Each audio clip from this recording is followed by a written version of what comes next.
number 3, Sarah. Hello, Senator Brown. My name is Sarah Carver from the Men of Classified Employees. I'm an education support professional working as a school secretary.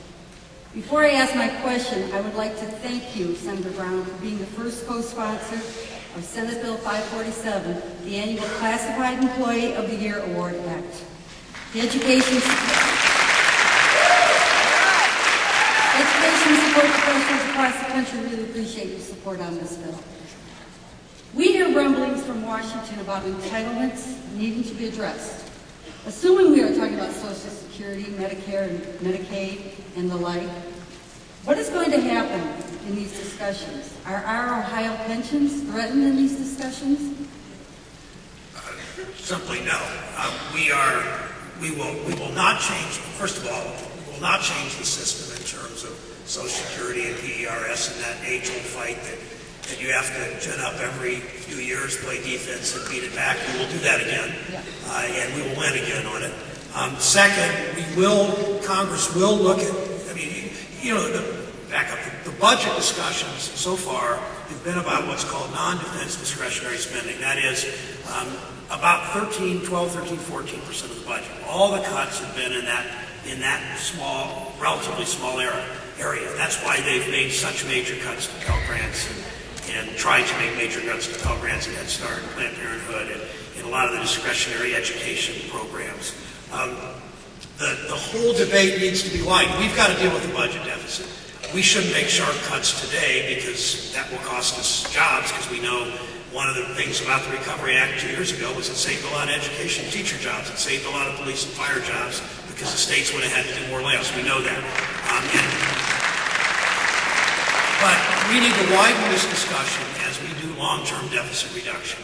But long-term deficit reduction means defense spending cuts. It means making Medicare more efficient, not privatizing it, making it more efficient. It might mean raising the cap on Social Security for those who make more than $110,000 a year. Absolutely keep going after some farm subsidies, especially for large corporate farms and the kind of direct payments they get. It's going to mean taxes. It's going to mean closing tax loopholes for the oil companies and closing incentives. It's going to mean taking incentives away from companies that outsource jobs. Get this, if a company closes in Steubenville, Ohio, shuts down and moves to Shanghai, the company can deduct its moving expenses against expended tax. Why does that make any sense? Those are the kinds of tax loopholes we should show. We should close it, and we should increase taxes for upper income people. We can't close this budget deficit without doing that.